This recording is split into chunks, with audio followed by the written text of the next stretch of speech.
Kalau gitu kita mulai pelajaran kita hari ini. Bismillahirrahmanirrahim. Assalamualaikum warahmatullahi wabarakatuh. Waalaikumsalam warahmatullahi wabarakatuh. Alhamdulillahirrahmanirrahim.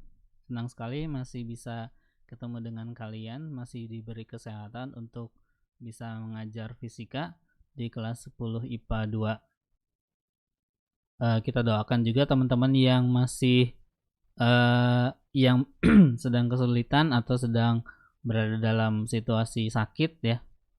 Karena saya dengar beberapa teman kita sedang mengalami sakit atau bahkan terkena COVID-19. Oke, hari ini kita akan membahas materi mengenai usaha dan energi. Materi ini merupakan materi lanjutan atau materi sambungan dari materi yang sebelumnya, yaitu materi hukum Newton atau gaya dan hukum Newton. Di usaha dan energi ini kita tidak akan jauh pembahasannya dengan pembahasan mengenai gerak, yaitu GLB dan GLBB, dan kita juga akan sedikit berhubungan, atau sebenarnya bukan sedikit ya, banyak berhubungan dengan materi sebelumnya, yaitu materi tentang gaya dan hukum Newton. Ya, langsung saja. Tadi sudah diisi peritasnya, ini link yang lain ya, ini untuk kelas yang lain. Tadi saya kasih untuk kelas 10 IPA 2. Jadi saya lupa untuk masukkan ke sini, jadi tadi langsung aja saya ketik di chat linknya. Oke, kemudian kita masuk ke pendahuluan. Jadi sebelum kita mulai, kita bahas dulu apa aja yang akan kita bahas pada usaha dan energi. Nah, sebelumnya di semester ganjil atau semester 1 kemarin, kita sudah membahas mengenai gaya. Nah, gaya ini kan sebenarnya adalah besaran yang menentukan sistem gerak atau besaran yang kita gunakan untuk menganalisis sistem gerak. Dengan menggunakan analisis hukum Newton, gitu ya, kita akan bisa menjelaskan penyebab-penyebab gerak atau penyebab dari sebuah benda bisa bergerak.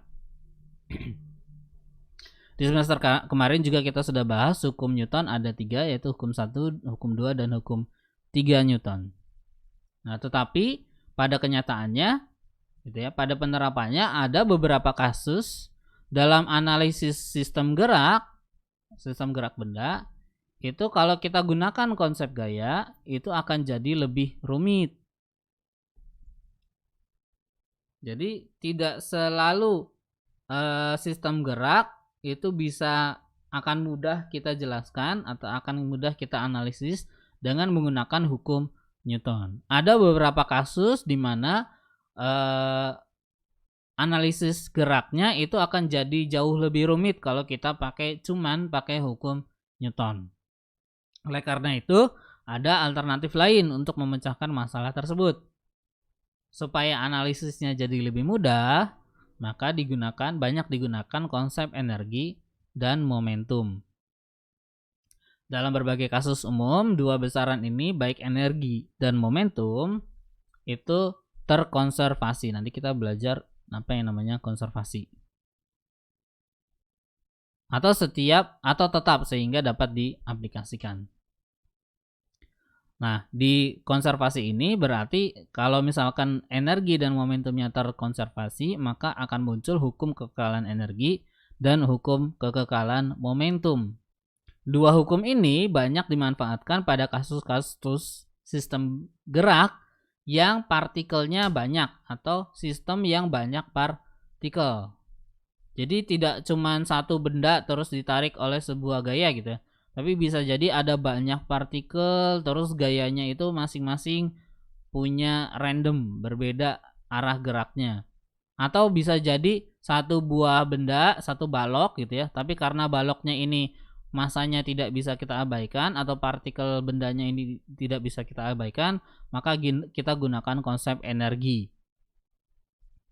Jadi kita lihatnya bendanya itu bukan cuma satu partikel bermassa, tetapi satu benda dengan partikel yang banyak, lalu kita lihat dari jumlah energi yang dipunyai oleh sebuah benda tersebut.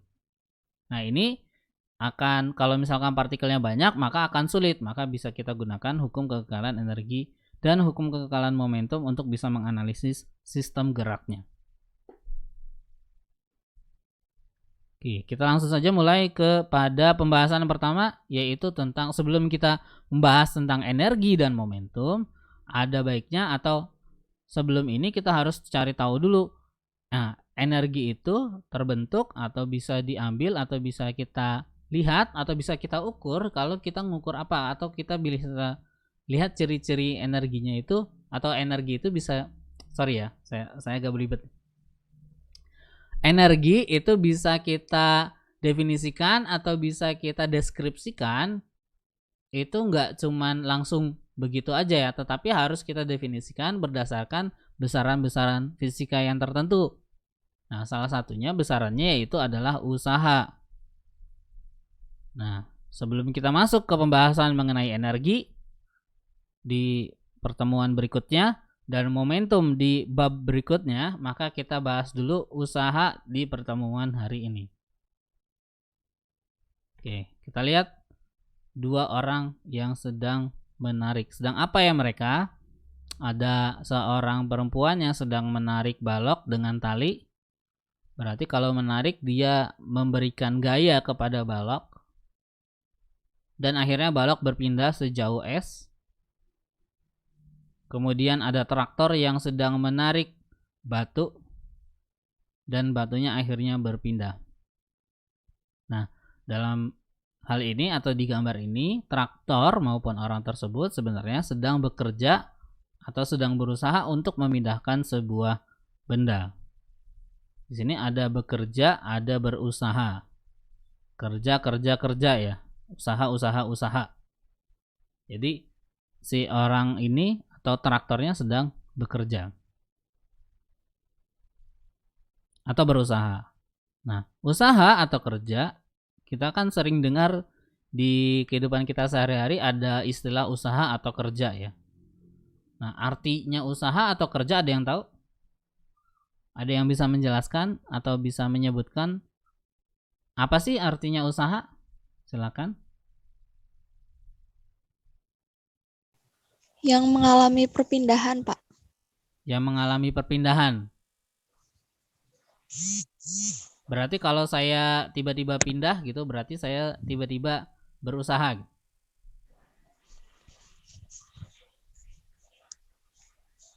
Ada lagi? Ada lagi?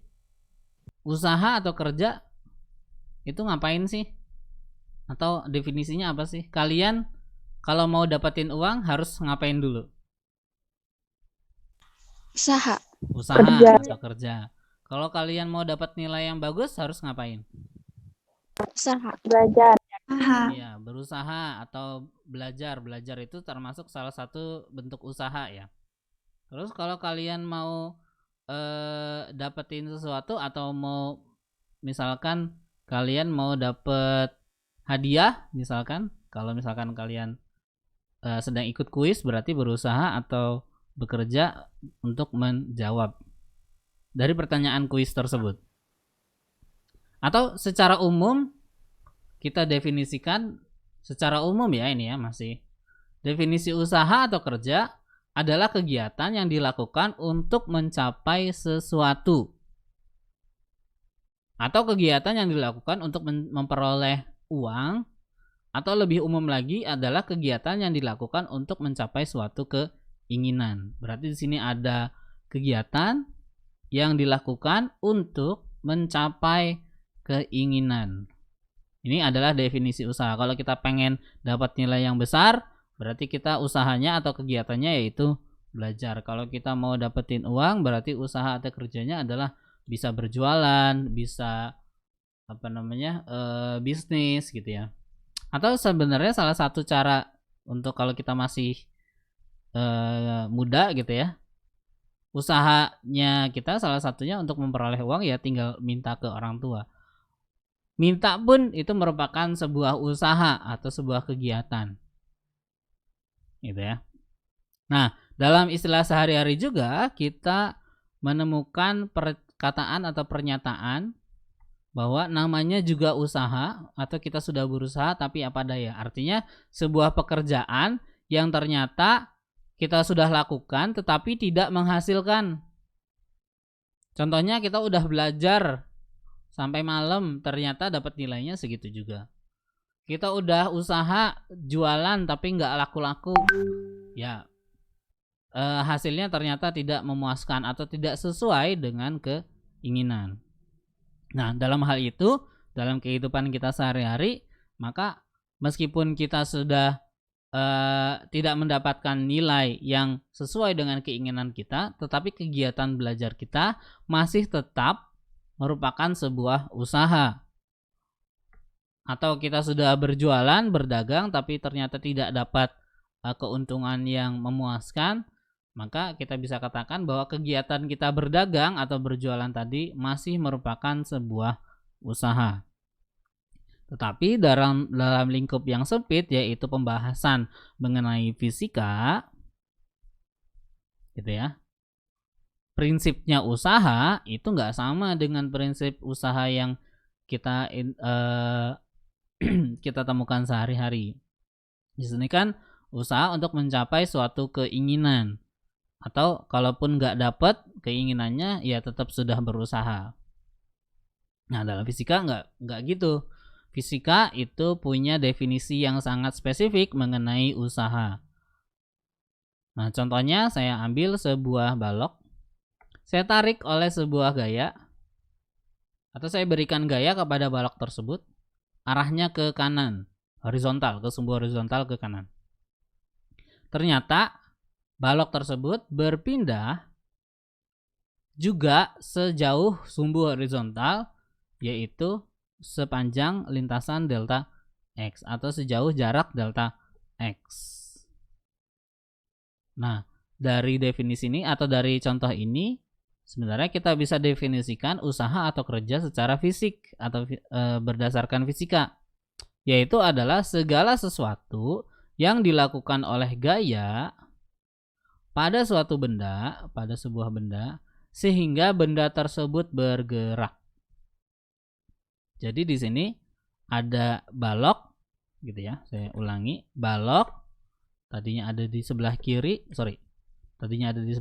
saya tarik, kemudian dia akhirnya bergerak ke sebelah kanan. Pergerakannya itu mengikuti lintasan dengan jarak sebesar delta X. Nah, di sini ada kata gaya dan kata bergerak. Jadi kalau usaha pada fisika itu harus ada gaya. Harus ada force yang dilakukan. Kalau tidak ada force atau tidak ada gaya, maka bukan usaha namanya. Dan syaratnya benda itu harus bergerak. Syaratnya benda bergerak tuh apa sih? Yaitu adalah berpindah tempat dari satu titik ke titik yang tertentu. Ini misalkan dari titik A ke titik yang B. Ya, sehingga saya bisa katakan bahwa usaha itu adalah gaya sama perpindahan. Perpindahan di sini dilambangkan dengan delta X, gaya di sini dilambangkan dengan F.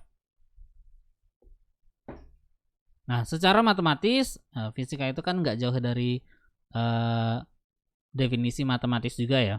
Nah, secara matematis, maka usaha juga bisa didefinisikan sebagai gaya dikalikan dengan perpindahan atau jarak. Jadi gaya dikali perpindahan atau jarak itu sama dengan kerja.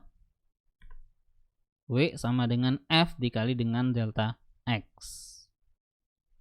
Dengan W itu dalam satuan joule.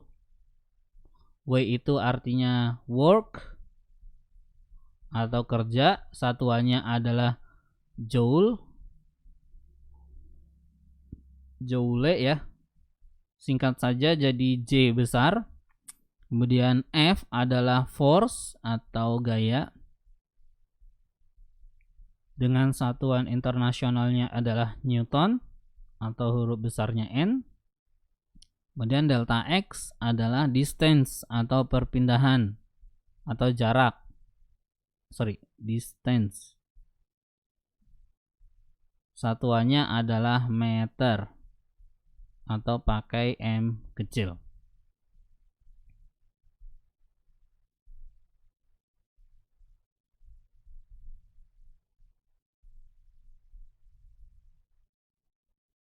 Nah, berarti kita lihat di sini F kali delta X syaratnya adalah benda tersebut harus bergerak atau berpindah tempat. Dan kalau kita mau menghitung besar usahanya, maka ada gaya yang bekerja pada benda tersebut. Tapi pada gambar atau pada gambar yang awal tadi, seseorang wanita itu ternyata menarik balok dengan tali gitu ya. Itu ternyata talinya agak miring ke atas. Berarti gaya yang diberikannya itu tidak sejajar dengan perpindahannya. Kenapa tidak sejajar? Karena gayanya punya sudut kemiringan yaitu sebesar theta, sedangkan perpindahannya ke arah yang ke kanannya aja. Atau bisa saya katakan bahwa gayanya ini tidak berada pada sumbu horizontal saja, tapi dia juga berada pada sumbu vertikal, atau dia punya komponen pada sumbu vertikal. Selain dia punya komponen pada sumbu horizontal, dia juga punya komponen pada sumbu vertikal. Dan perpindahannya ini hanya berada pada sumbu yang horizontal. Perpindahannya sumbu horizontal, S, gayanya tidak cuman berada pada sumbu horizontal gitu ya. Nah, kalau kejadiannya seperti ini, maka untuk mendapatkan usaha tadi kita gunakan persamaan F dikali dengan delta X atau F dikali S sama aja. Nah, karena gaya dalam kasus ini gayanya tidak sejajar dengan perpindahannya, dengan arah perpindahannya, sejajar itu maksudnya satu garis ya. Kalau ini sumbu horizontal F-nya, maka perpindahannya juga sumbu horizontal. Maka gayanya, kasusnya kan seperti ini. Tadi ditarik oleh wanita, gayanya agak ke atas, terus berpindah sejauh S. Maka untuk mencari besar atau total usaha yang dilakukan oleh wanita tersebut, kita harus bisa memproyeksikan gaya yang miring tadi ke sumbu horizontal. Kalau masih ingat pelajaran kita waktu mengenai vektor dan mengenai gaya, maka kalau ada gaya yang arahnya miring terhadap sumbu horizontal dan sumbu vertikal, maka sebenarnya gaya ini mempunyai komponen pada sumbu vertikal yaitu Fy dan mempunyai komponen pada sumbu horizontal yaitu Fx. Gitu ya. Maka untuk mencari besarnya usaha, kita nggak bisa kita gunakan F-nya saja, tetapi harus kita proyeksikan sejajar dengan sumbu perpindahannya, di mana sumbu perpindahan itu pindahnya ke arah horizontal, maka kita harus proyeksikan gayanya ini ke sumbu horizontal juga, yaitu jadinya Fx. Ke sumbu vertikalnya perlu nggak Pak? Sebenarnya sumbu vertikal itu nggak perlu. Kenapa? Karena bendanya berpindahnya hanya pada sumbu horizontal, kecuali nanti bendanya pindah juga ke arah vertikal, baru kita gambarkan juga sumbu vertikalnya atau F, komponen gaya F pada sumbu vertikalnya. Tetapi karena di kasus ini dia berpindahnya pada sumbu yang horizontal, maka cukup kita proyeksikan dia sebagai Fx. Nah, dari definisi gaya tadi W sama dengan besarnya gaya dikali dengan perpindahan delta X, atau S sama aja ya, kali S distance gitu ya. Maka di kasus ini kalau gayanya tidak sejajar, saya definisikan ulang supaya lebih rinci. Ya, sehingga jadi besarnya fx ya untuk sumbu x atau sumbu horizontal itu bisa kita cari dengan f dikali dengan cos dari sudut yang terbentuk antara sumbu horizontal dengan gaya f-nya. Kalau lupa, inget-inget lagi di materi tentang vektor dan tentang gaya. Nah, karena ada perbedaan ini, maka saya definisikan ulang usaha, di mana usaha adalah kegiatan atau sesuatu yang dilakukan oleh sebuah gaya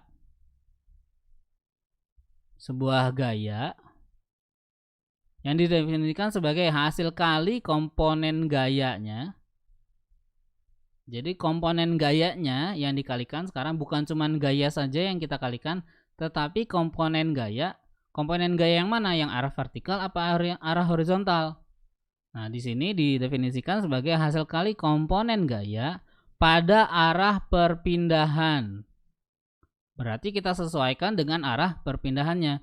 Karena pada kasus yang di atas perpindahannya pada sumbu horizontal, maka harus kita cari komponen gayanya atau kita proyeksikan gayanya menjadi komponen gaya pada arah horizontal. Di mana arah horizontal jadi arahnya adalah sumbu X, sehingga dihasilkan adalah proyeksinya adalah fx. Dikalikan dengan panjang perpindahan bedanya. Perpindahannya sejauh S, sehingga persamaannya jadi f. Kita proyeksikan pada sumbu horizontal jadinya dikali dengan cos theta. Lalu kita kalikan juga dengan perpindahannya. F dikali cos theta dikali dengan S. Dengan masing-masing besaran, W masih dalam joule usaha, F gaya masih dalam Newton, dan S masih dalam meter. Tetanya adalah sudut yang dibentuk antara sumbu atau arah perpindahannya ke kanan, berarti ininya ke kanan, dan gayanya. Jadi sudutnya tetanya adalah sudut yang dibentuk oleh arah perpindahan,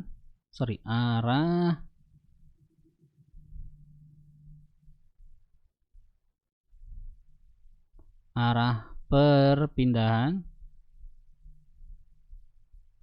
dengan gayanya.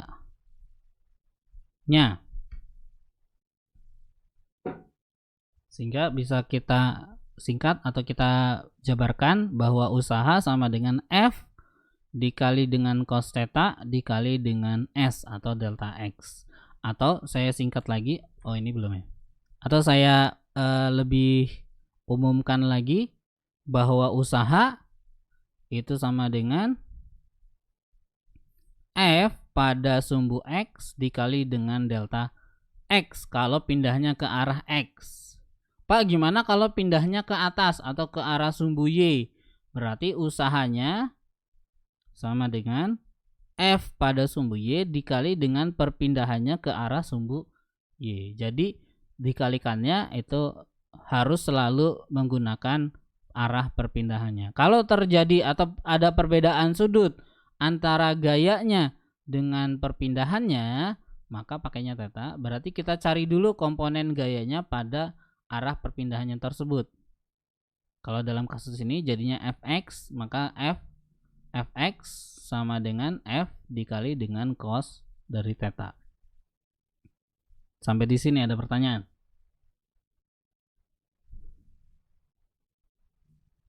Sepertinya tidak, Pak. Oke, kita lanjutkan.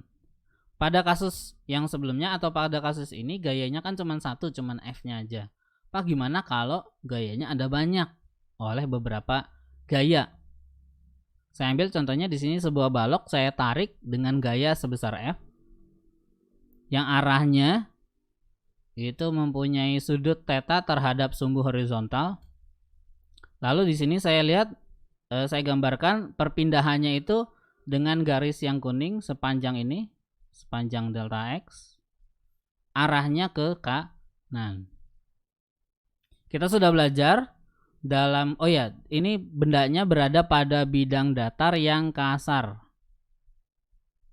Kita juga sudah belajar bahwa di semester sebelumnya bahwa kalau ada benda sedang berada di permukaan bumi, maka dia akan mempunyai gaya berat, kemudian lantainya sebagai respon dari tekanan benda tersebut terhadap lantai itu akan memberikan sebuah gaya normal atau N. Karena lantainya kasar, maka ketika bendanya tersebut mulai bergerak ke kanan, akan ada perlawanan atau akan ada gesekan antara benda dengan lantainya yang akan menghasilkan gaya gesek atau F kecil di sini atau F ges dengan arah yang berlawanan dengan arah perpindahannya. Kalau pindahnya ke kanan, maka gaya geseknya arahnya ke kiri. Nah, kita sudah definisikan bahwa usaha itu adalah gaya dikalikan dengan perpindahan atau F dikalikan dengan S. Nah, dalam kasus ini kita jabarkan bahwa gayanya nggak cuman F-nya aja, tetapi ada F, ada gaya normal, ada gaya berat, MG, ada gaya gesek. Berarti masing-masing dari gaya-gaya ini bisa kita cari besar usahanya. Berarti nanti kita dapatkan besarnya usaha oleh gaya F. Kemudian kita juga dapetin besarnya usaha oleh gaya berat. Ada juga besarnya usaha oleh gaya normal. Dan adanya besarnya usaha oleh gaya gesek. Nah, kita cari dulu yang besarnya usaha, yaitu besarnya usaha oleh gaya F, di mana perpindahannya arahnya ke kanan, sedangkan gaya F itu ternyata tidak hanya punya komponen pada sumbu ke kanan atau sumbu horizontal. Oleh karena itu kita proyeksikan gaya F ini menjadi F pada sumbu horizontal atau F pada sumbu X, atau kita definisikan sebagai F dikali dengan cos theta. Perpindahannya sejauh delta X atau sejauh S ya. Karena saya pakai delta X kalau saya secara spesifik menganggap atau melihat bahwa benda tersebut pindahnya sepanjang sumbu X. S ini gambaran secara umum aja. Jadi jangan bingung antara S sama delta X, sama aja. Maka besarnya usaha yang dilakukan oleh gaya F itu sama dengan F dikali S dikali dengan cos theta. Pak, kok tadi harusnya kan F cos theta dikali dengan S, sama aja kan karena bentuknya kali, ini mau dipindahin kemana aja hurufnya jadi sama aja.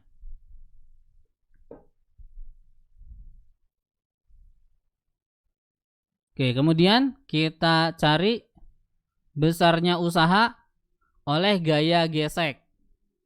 Nah, kita lihat gaya gesek arahnya itu ke kiri, sedangkan gaya perpindahannya arahnya ke kanan. Karena gaya gesek arahnya ke kiri, sedangkan perpindahannya arahnya ke kanan, berarti harusnya tandanya apa? Negatif. Betul, karena mereka saling berlawanan, arah perpindahannya ke kanan, justru gayanya berlawanan ke kiri, sehingga usaha oleh gaya gesek itu sebesar negatif gayanya dikali dengan perpindahannya atau delta S. Ini dikali ya di sini. Negatif F dikali dengan S. Nah, negatif ini juga sebenarnya adalah definisi dari tadi ya, perbedaan atau perbedaan arah dari perpindahan dengan arah gayanya. Karena pindah sama gaya itu masing-masing punya arah, ternyata arahnya itu berbeda, sama aja dengan F gitu ya, arahnya juga berbeda. Bedanya kalau F besar ini perbedaan arahnya itu diambil dari sudut theta, sedangkan kalau FGS dengan arah perpindahannya, maka perbedaan sudutnya itu adalah sekitar segini nih. Arah pindahnya ke kanan, gayanya ke kiri, berarti sudutnya sekitar berapa derajat nih? 180. Iya, sekitar 180 derajat. Kalau kita masukkan ke dalam persamaan W sama dengan F dikali dengan cos theta dikali dengan S, di mana nanti saya kasih di sini, saya definisikan F-nya itu adalah gaya gesek gitu ya. Ternyata ada perbedaan sudut ya antara gaya gesek dengan perpindahannya sebesar 180 derajat. Berarti di sini sama dengan cos 180 dikali dengan S. Nah, ternyata cos dari 180 nilainya adalah negatif 1. Sehingga kalau saya tulis lagi, F dikali negatif 1 dikali dengan S, atau negatif F dikali dengan S.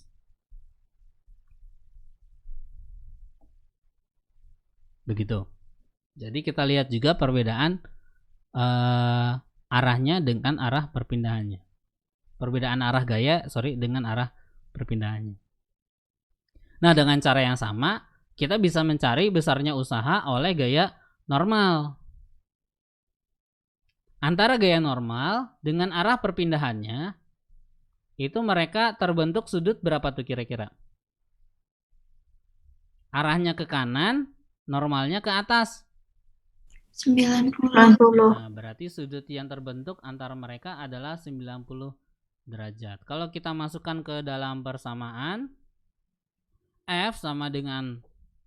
W sama dengan gaya dikali dengan perpindahan. Di sini karena gaya usahanya oleh gaya normal, berarti gayanya merupakan gaya normal dikali cos sudutnya 90 dikali dengan S. Sedangkan nilai dari cos 90 berapa? 0. Maka jadi N dikali 0 dikali dengan S. Maka usaha oleh gaya normal hasilnya 0. Maka besarnya usaha oleh gaya normal sama dengan 0.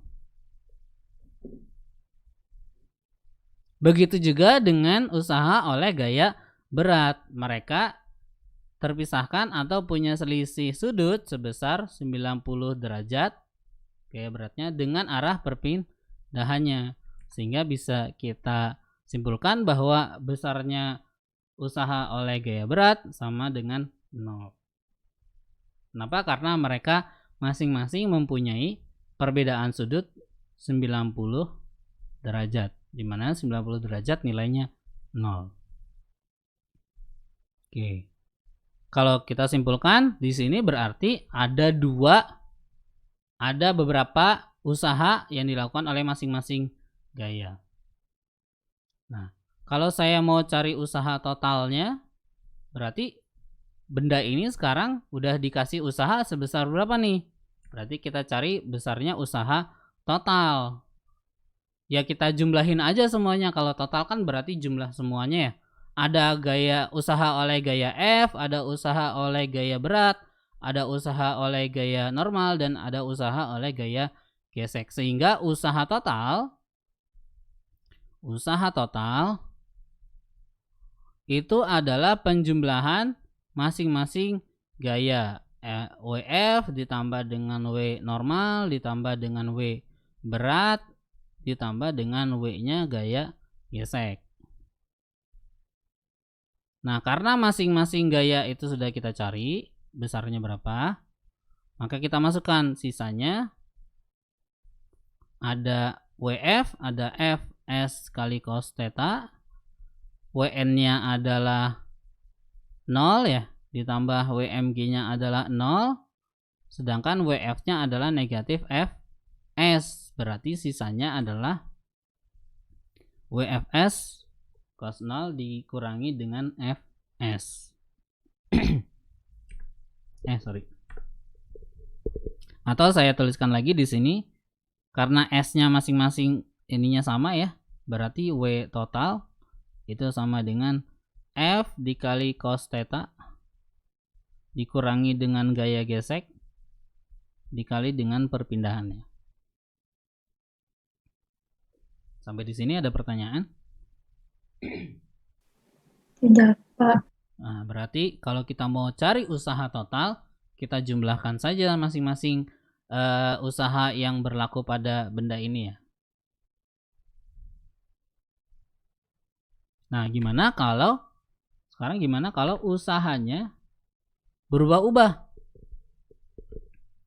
Jadi nggak konstan. Usahanya itu selalu berubah-ubah. Misalkan dari titik awal dia bergerak di X0 ini, dia punya gaya sebesar F0.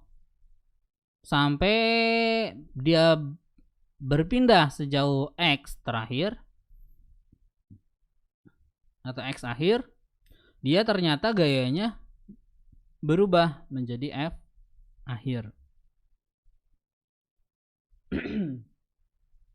Nah, kalau kita mau cari besarnya usaha, maka dari grafik ini sebenarnya bisa kita gambarkan bahwa total usaha gitu ya, total usaha itu sama dengan total usaha usaha total sama dengan usaha yang dilakukan sepanjang dari perpindahan benda tersebut.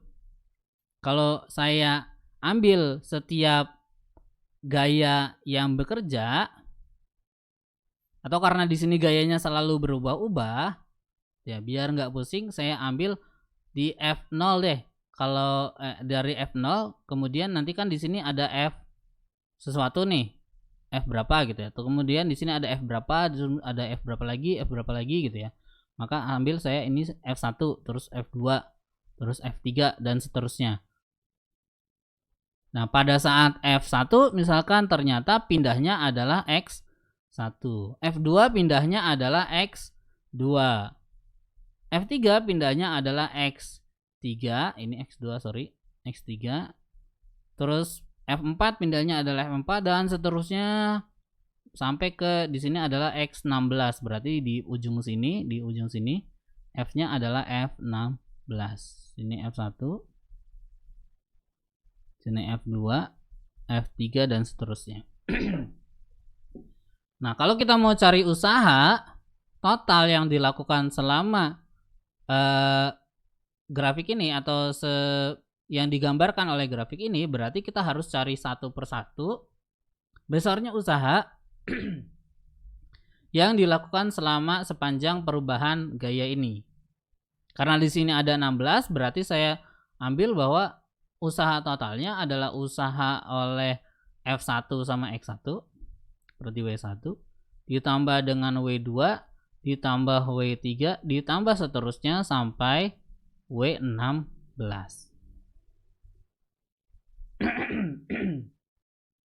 Nah, besarnya usaha sampai W16 ini berarti kalau kita cari satu persatu gitu ya, maka W1 itu berarti F1 dikali dengan X1.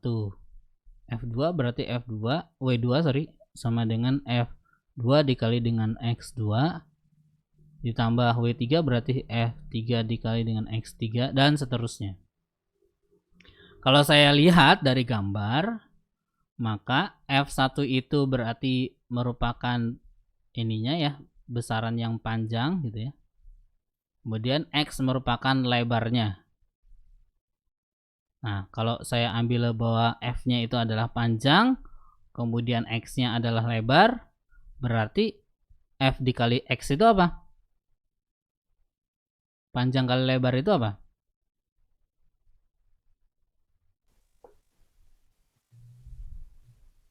Panjang kali lebar itu adalah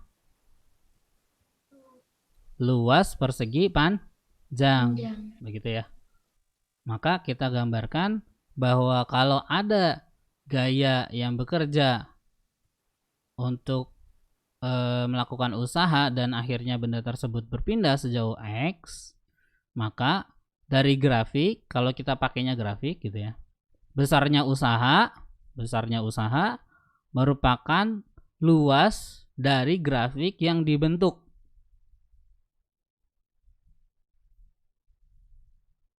Besarnya usaha adalah luas dari grafik yang dibentuk. Masalahnya di sini grafiknya ada banyak nih, ada persegi panjang 1, 2, 3 dan seterusnya sampai persegi panjang 16. Berarti sampai di sini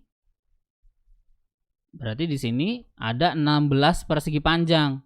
Kalau kita mau cari usaha total, berarti kita jumlahkan semua persegi panjangnya. Kita cari satu persatu dulu luas persegi panjangnya, baru kita totalkan atau kita jumlahkan semua persegi panjangnya dengan persamaan sigma. Ini kayaknya SMP udah diajarin ya untuk mencari total sigma. Udah belum sih? Belum. Ini lambang ini udah kenal belum sigma? Kalau sigma udah. Sigma Udah Kak. ya. Ini sebenarnya sama aja melambangkan, daripada kita nulisnya panjang-panjang gitu, maka saya penggambaran menggunakan sigma itu untuk mempersingkat si penulisan yang panjang tadi, sehingga W-nya itu sebenarnya adalah X16 dari X1 ke X16 Fx dikali dengan delta X. Jadi sebenarnya ini tuh sama dengan F1 kali delta X1 ditambah F2 kali delta X2 terus sampai F16 dikali dengan delta X16. Gitu. Kalau gayanya berubah-ubah. Satu persatu. Atau di sini dari grafik ini saya definisikan, tapi kan sebenarnya gitu ya, sebenarnya penggambaran persegi panjang yang saya lakukan di sini tidak sepenuhnya menggambarkan grafik yang terbentuk dari grafik gaya terhadap usaha, gaya terhadap perpindahan yang ada di sini gitu ya. Karena di sini masih ada gap nih, bagian kecil, di sini juga masih ada gap, sini juga masih ada gap, bahkan di sini pun masih ada gap nih. Berarti nggak bisa kita totalkan semuanya dong kalau saya bagi masing-masing jadi persegi panjang. Ada beberapa bagian-bagian yang nggak bisa saya totalkan atau saya cari luasnya di sini. Kalau mau cari luasnya di sini boleh cari segitiga. Berarti nanti pakai luas ditambah lagi sama luas segitiga. Bukan cuma persegi panjang nih, tapi tambahin luas segitiga, tambahin luas segitiga, tambahin luas segitiga. Ini juga segiganya karena kecil banget, jadi mungkin akan jadi susah. Ya udah, saya gambarkan ulang grafiknya. Saya anggap grafiknya membentuk sebuah bangun yang lebih besar seperti ini. Membentuk sebuah bangun yang lebih besar seperti ini. Karena usaha merupakan luas dari grafiknya, luas dari bangun yang terbentuk oleh grafik, maka sebenarnya saya bisa mencari besarnya usaha dengan menggunakan persamaan matematika untuk mencari luas dari bangun ini. Tapi kan kita nggak tahu nih bangunnya apa nih, persegi panjang, segitiga, gitu ya, atau lingkaran atau apapun, kita nggak tahu nih. Maka ada alat matematika yang namanya adalah limit.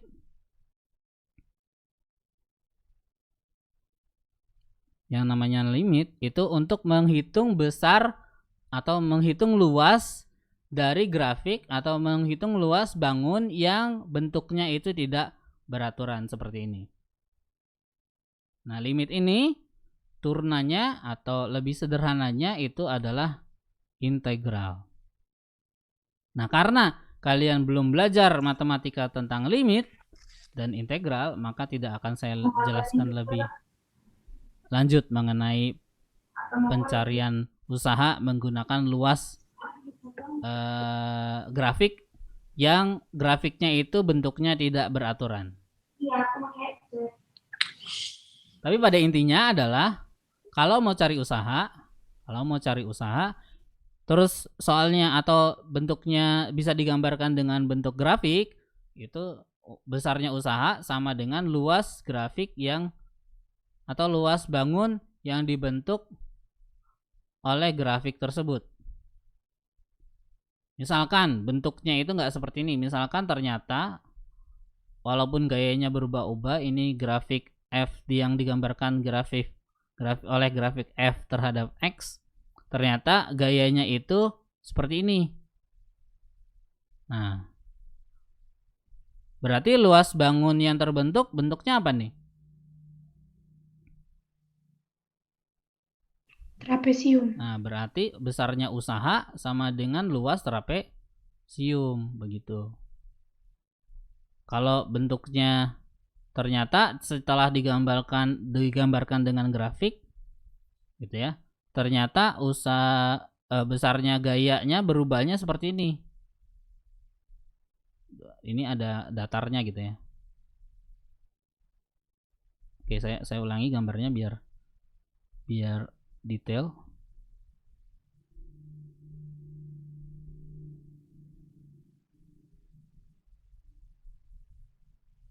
Berarti mencari usahanya menggunakan luas apa nih bentuknya? Trapesium juga. Trapesium juga. Trapesium. Pak, kalau saya nggak tahu persamaan luas trapesium, boleh nggak saya bagi dari grafik ini menjadi 3 bangun? Yang pertama bangun segitiga gitu ya. Kemudian bangun persegi panjang. Kemudian ada bangun segitiga yang kedua gitu. Boleh saja kita pakai bangun segitiga yang pertama, persegi panjang, dan segitiga yang kedua. Berarti untuk mencari luas atau untuk mencari usahanya, besar usahanya, itu sama dengan luas dari persegitiga yang pertama ditambah dengan luas persegi panjang ditambah dengan luas segitiga yang kedua. Boleh kalau kalian mau bongkar menjadi seperti ini. Atau contohnya kalau misalkan grafiknya itu seperti ini. Nah, berarti kan di sini ada beberapa bangun nih. Ada bangun 1 trapesium, terus bangun kedua bentuknya apa nih? Trapesium juga ya. Persegi panjang sama trapesium. Ya, persegi panjang. Nah, bangun kedua adalah trapesium, bangun ketiga adalah persegi panjang. Karena kalau kita ambil satu bangun ini nih, kan kita susah ya nyari luasnya kalau misalkan bangunnya bentuknya seperti ini. Trapesium bukan, persegi panjang juga bukan gitu. Sehingga kita bagi aja. Ya udah, kita bagi deh bangun yang ini menjadi 2 bagian. Yaitu yang pertama bangun trapesium, yang kedua adalah bangun persegi panjang. Ininya luas trapesium lagi. Sehingga usaha totalnya sama dengan luas trapesium yang pertama ini ditambah dengan luas trapesium yang kedua ditambah dengan luas persegi panjang. Gitu. Sampai di sini ada pertanyaan? Sepertinya tidak, Pak. Insya Allah tidak ada, Pak. Kalau tidak ada, kita lanjutkan ke contoh soal.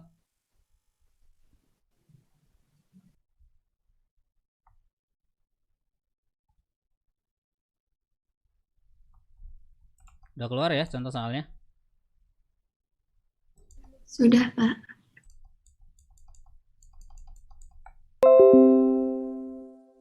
Oke, kelihatan nggak? Sebentar, saya zoom dulu. Oke, sip. Oke. Kelihatan ya semuanya? Balok bermasa 4 kg pada bidang licin ditarik dengan gaya seperti pada gambar. Gambarnya seperti ini. Yang ditanya adalah usaha yang dilakukan oleh gaya F dari keadaan diam, berarti di awal ini, pada titik awal ini, bendanya ini keadaannya adalah diam. Kalau diam berarti dia punya kecepatan sama dengan 0. Sampai dengan T sama dengan 40 detik. Berarti selama dia ditarik oleh gaya F tadi, itu dia butuh waktu sekitar 40 sekon. Ternyata gayanya besarnya adalah 50 Newton. Nah, sebelum kita langsung kerjakan soalnya, kita seperti biasa kita harus cari tahu dulu. Untuk soal-soal fisika biasakan menggunakan diketahui, ditanya, dan jawab. Kita ketahui bahwa di soal diketahui bahwa massa dari bendanya sama dengan 4 kg. Besar gayanya sama dengan 50 Newton.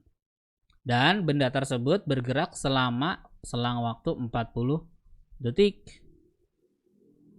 Dan benda tersebut bergerak dari keadaan awalnya yaitu diam. Oke. Yang ditanya adalah besar usaha yang dilakukan oleh gaya F atau WF di sini ya. Selama bendanya tadi bergerak pada selang waktu sebesar 40 detik. Oke, kita langsung coba jawab.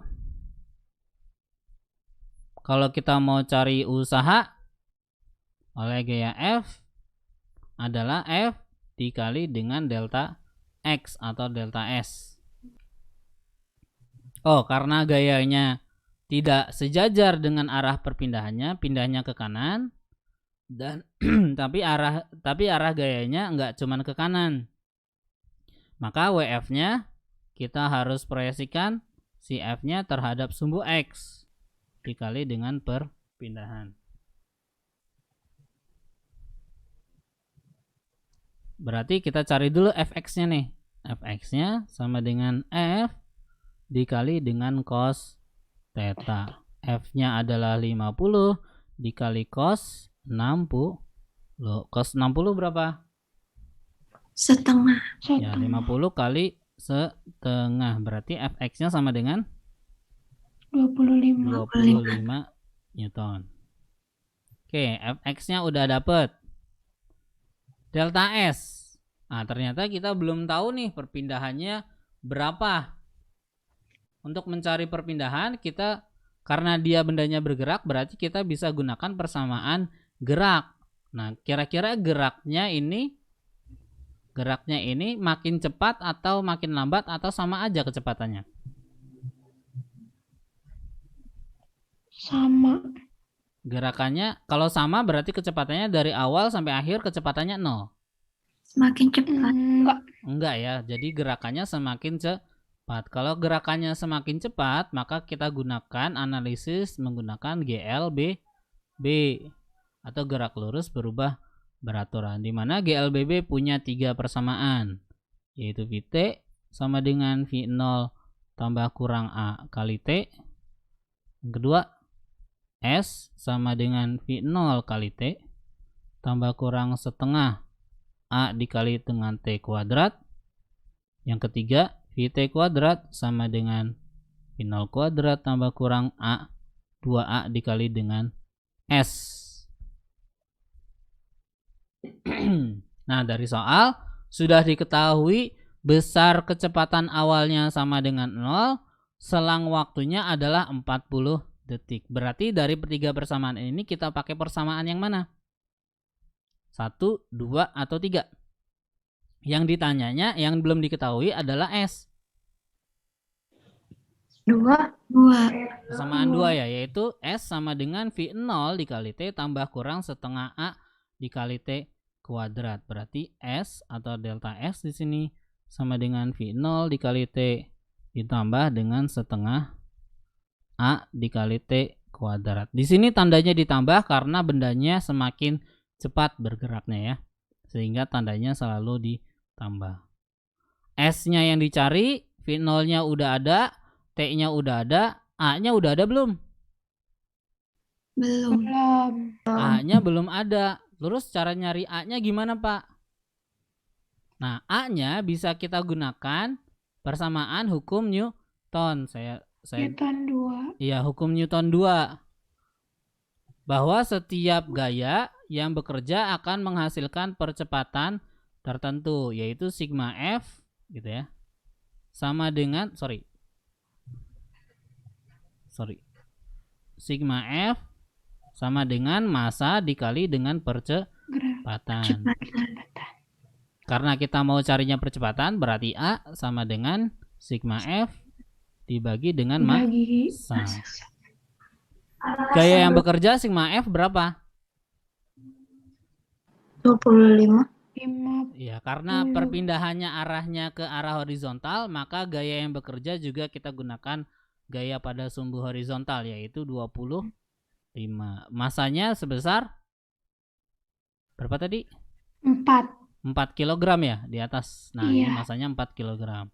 Berarti besarnya percepatan yaitu 25/4 meter per sekon kuadrat. Saya tuliskan aja dulu seperti ini supaya gampang masukin ke perkalian yang ada di sininya.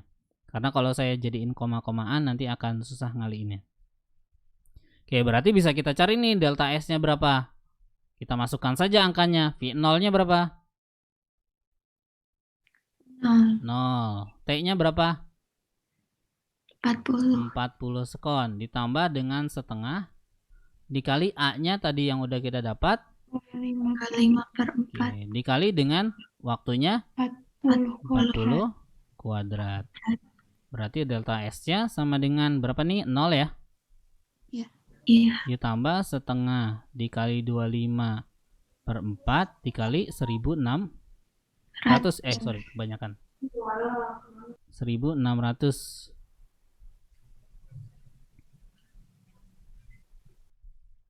Kalau saya coret-coret gimana nih? Ini 4 ya? iya, Terus sama 2 jadi 2 ya? 2. Berarti sisanya berapa nih? 200. Ya, 200 dikali 25. 5.000. Sama dengan 5.000 meter. Oke, perpindahannya adalah 5.000 meter, gayanya adalah 25 Newton. Berarti besar usahanya W sama dengan Fx dikali dengan delta S 25 dikali 5.000. Berapa tuh?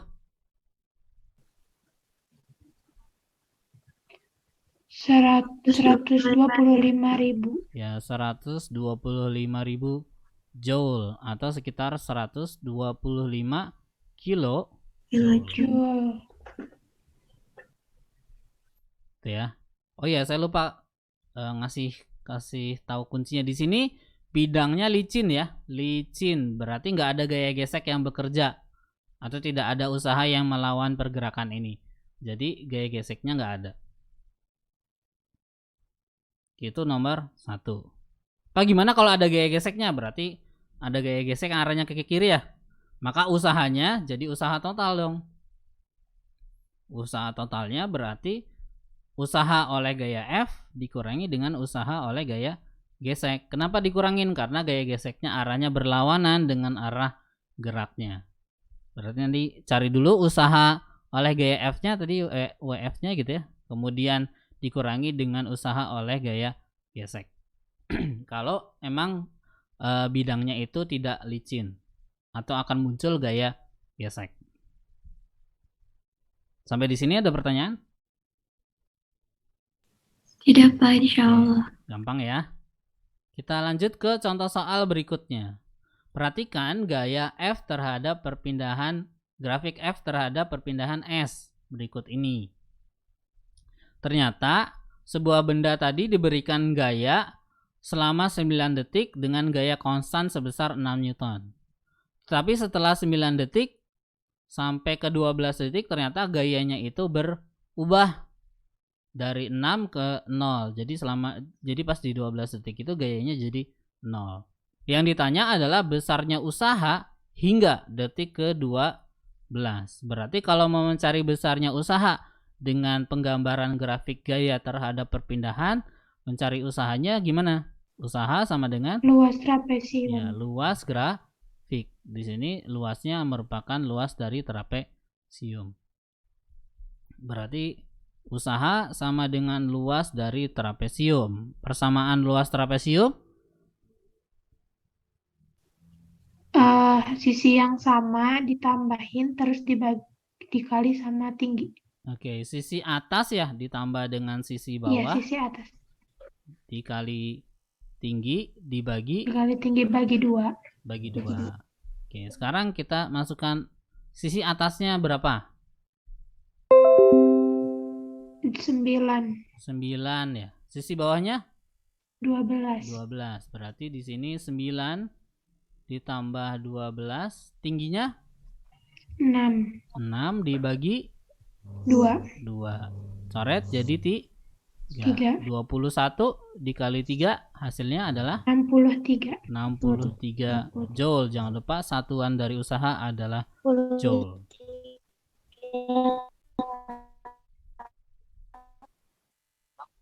Oke, sampai di sini ada pertanyaan?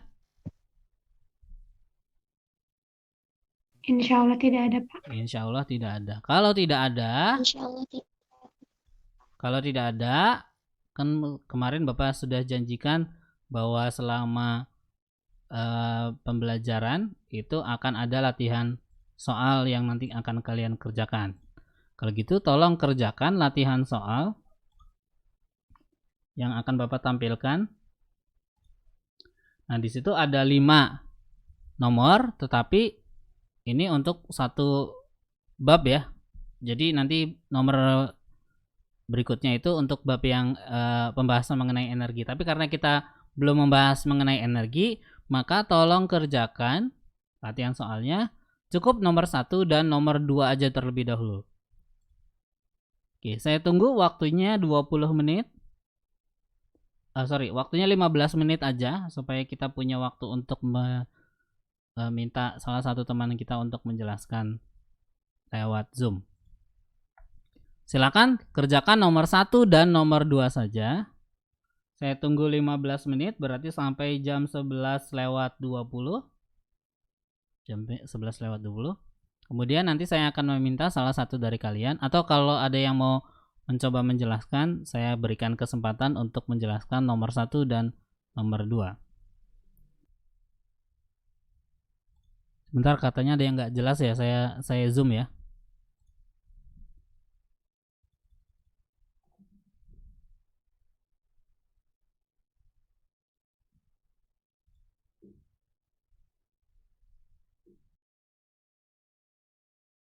Oke, waktunya sudah habis ya, sudah 11.20. Silakan kalau ada yang mau mencoba menjawab. Siapa? Ada yang mau mencoba? Bapak kalau misalkan menjawabnya disebutin aja gimana, Pak? Oh, kalau disebutin aja boleh. Nanti Bapak tunjukin selagi kamu nyebutin. Tapi sebutinnya tolong dari diketahui, ditanya, dijawab. Nanti Bapak bantu ambil nulis. Bapak tulisin deh itu. Siapa tadi namanya? Yang tadi? Salma, Bapak. Salma. Oke, silakan Salma. Mau nomor berapa? Nomor 1 apa nomor 2? Nomor 1 aja. Boleh, nomor 1. Nomor 1, diketahui. Diketahui massa sama dengan 6 kg. Oke, kemudian? Gaya sama dengan 160 Newton. Tetanya sama dengan 37 derajat. 37 derajat. Ya, jaraknya sama dengan 50 meter. Oke, kemudian? Ditanyakan usaha oleh gaya F. Usaha oleh gaya F. Iya. Oke. Jawab. WF sama dengan F dikali cos theta dikali jarak S. Oke, terus? Sama dengan 160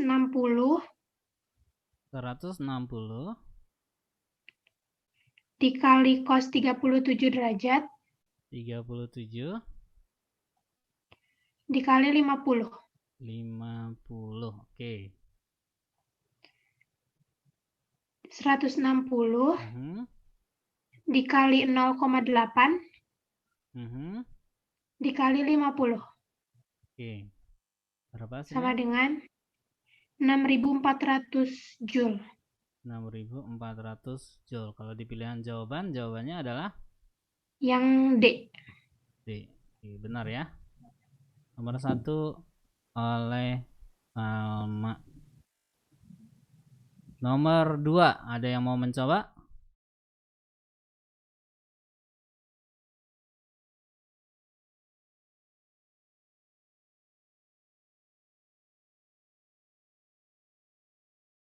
Silakan. Nomor 2, ada yang mau mencoba?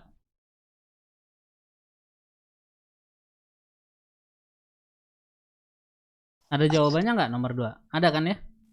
Ada Bapak. Oke. Silakan. Kalau yang mau mencoba selain Salma, Aisyah, Pak. Aisyah boleh. Diketahui berarti. Ya. Diketahui masanya 5 kg. Massa 5 kg. Terus S-nya 20 20 apa? Newton. Newton. Terus jaraknya 4 meter. 4 meter. Kemudian Terus F geseknya sama dengan 3 Newton. 3 Newton. Hmm. Kemudian Yang ditanya itu usaha totalnya. Usaha total. Oke, jawab. WF WF sama dengan F kali S. S. F-nya 20, S-nya 4, 20 kali 4 sama dengan 80 Joule. Oke. Terus WF gesek. F gesek. Iya. F gesek. Itu F gesek kali S. F gesek kali S. Terus 3 kali 4 sama dengan 12 Joule. Sama dengan 12 Joule. Terus W total berarti WF kurangin WF gesek. WF gesek 80 kurang 12 sama dengan 68 Joule. Oh iya, ini Joule. Sorry Bapak yang Joule. salah. Joule. Sorry Bapak yang salah ya. Harusnya satuannya Joule. Oke. Semuanya udah dapat ya? Sudah bisa semuanya? Oke, sampai di sini ada pertanyaan lagi? Kalau tidak ada pertanyaan, Insya Allah tidak ada, Pak. Ya, kalau tidak ada pertanyaan, kita akhiri pertemuan kita hari ini. Nanti hasil kerjaan ini sama PPT-nya seperti biasa Bapak akan upload di LMS. Tunggu sore aja kali ya, karena Bapak habis ini mau ada rapat dengan guru-guru yang lainnya. Kita akhiri pertemuan kita hari ini dengan bacaan hamdalah. Alhamdulillahirrahmanirrahim. Dan doa akhir majelis. Subhanakallahumma wa bihamdika asyhadu an la ilaha illa anta astaghfiruka wa atubu ilaik. Oh iya, sebelum kita akhiri, tolong kasih respon untuk bisa Bapak screenshot sebagai bukti pertemuan hari ini.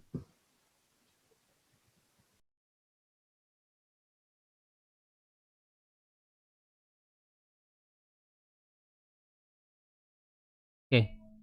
Terima kasih sekali lagi. Semoga bermanfaat. Assalamualaikum warahmatullahi wabarakatuh. Waalaikumsalam warahmatullahi wabarakatuh. Terima kasih Bapak.